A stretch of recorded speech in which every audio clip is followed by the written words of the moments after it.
Nagbabalik po ang umagang kay ganda.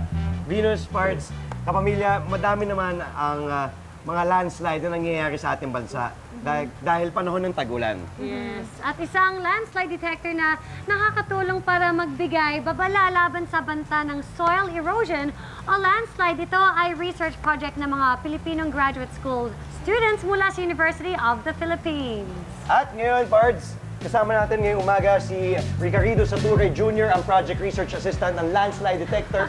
Umaga kay ganda, Sir Ricardo. Umagang kay ganda, Andre. Okay, sir. Ano ang kayang gawin itong landslide detector na ito? So itong landslide detector namin, inilalagay ito sa ilalim ng lupa. No? Tapos sa mga lugar na matatarik at pwedeng mag-landslide, kapag gumalaw yung lupa, kaya niyang mag-detect ng movement. Sige, Subukan pakita mong galawin. natin. Okay. So kung maggalaw yung lupa, magbe-bend rin yung sensor. Kung makikita ninyo dun sa ating monitor, kayang i-detect yung movement along this direction and along this direction. Ano naman yung pinagkaiba nito, sir? Dalawang direction yan. Yung nasa kanan ko ay itong direction na ito. So kapag gumalaw ka sa bahaging ito, ganito, yun yung gagalaw. Tapos kapag papunta naman dito, yung nasa kaliwang bahagi ng screen naman. At saan naman ginagamit itong detector na ito, sir? Yung kulay asul na yan, sa iba't ibang level ng lupa, kung nagbabago yung dami ng tubig, magbabago rin yung kulay niyan. Mas kulay asul, mas marami yung tubig. So magagamit natin yung paggalaw ng lupa at yung dami ng tubig para magbigay ng warning sa mga communities. Galing ha? Okay, maraming salamat Sir Ricardo. Maraming salamat sa iyo. Andre. At may invention din ang DOST para mapigilan soil erosion or landslide. Di ba, V?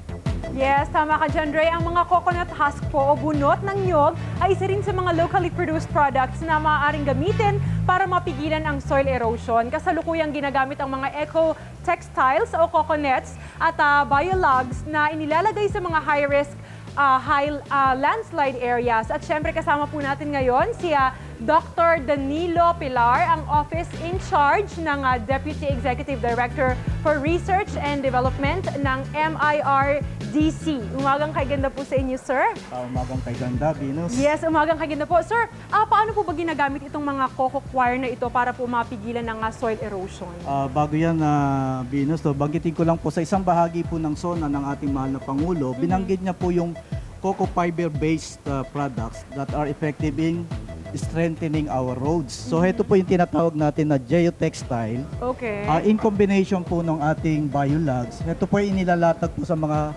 landslide affected areas. So ito po yung nakakatulong sa slope stabilization at saka po sa soil erosion na tulad ng binabanggit mo, Venus. Okay. Wow, so ito, katulad nito, ito yung nag-hold sa lupa. Opo, ito po ay inilalatag natin sa affected areas. Maingat po yung nilalatag to, hindi po basta-basta nilalatag to. Kailangan po yung contact surface niya sa lupa, maganda po. So kung may mga hukay-hukay po, kailangan magkaroon po ng backfill, no? Okay. So ilalatag po yan at nilalagyan po ng mga pegs, no? Mga 3 pegs about per square meter. At to control po yung water flow, yung velocity po ng water flow, ginagamitan po at some portion of the project, nilalagay po yan. Maganda pong banggitin siguro yung isang pangyayari sa yung bagyong Basyang last year po yata yun, naapektuhan po yung Mount Banahaw. Sa ngayon po, nilalatagan po yung Mount Banahaw para po ma-address yung problema natin sa soil erosion. Ayan, maraming salamat po sa inyo, Dr. Pilar. Iya! Ito naman, isa pa sa bunga ng makabagong teknolohiya ay ang paggamit ng mga robotics helicopter.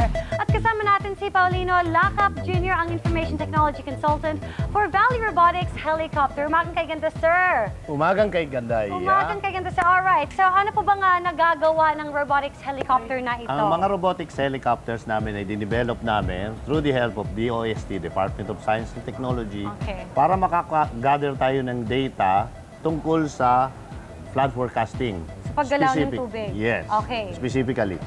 Ito yung maliit na prototype namin, but yung malaki doon, yun ang talagang gagamitin namin. Okay. Meron siyang cargo sa ilalim, pwede niyang lagyan ng mga instrumento, katulad ng maliit na radar, LiDAR, which is laser detection para sa 3D mapping ng mga rivers. Okay. Ano man magagawa natin sa information na yun tungkol sa paggalaw ng tubig? Correct. Makakuha tayo ng accurate information, ipapasok natin yung data at ibibigay natin sa mga hydrometeorological modelers, papasok sa computer, ipaprocess nila yon, and ang output nun, magkakaroon sila ng early warning. Okay, yan ang gusto natin. Early warning. Mga gaano kahabang oras? 6 hours before ang 6 target hours in namin. advance, mahabang oras yun, Parts, maganda yun. Okay, so we have 6 hours in advance bago natin malaman kung mag-flooding sa area na yun. Correct. At saka gano'ng kataas yung flood, madedetermine namin.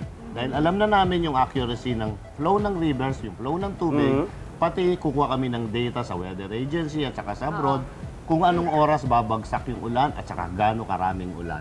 At kung kailan Maagang babaha. mabibigyan. Diba? Para mabala ka agad. Kaya sa panahon natin ngayon, sobrang magagamit natin to. Sir Lakap, thank you very Maraming much. salamat. Maraming salamat. Maraming po. salamat. Ayan, Umagang kapamilya, mahalaga ang mga invensyong ito para mabigyan ng warning ang ating mamamayan laban sa banta ng kalamidad. Tama. At ang mga balitang dapat abangan ngayong araw, ihatid sa atin ni Alex. Maraming salamat. Balikan pa natin ang pinakamainit na balita sa umagang ito.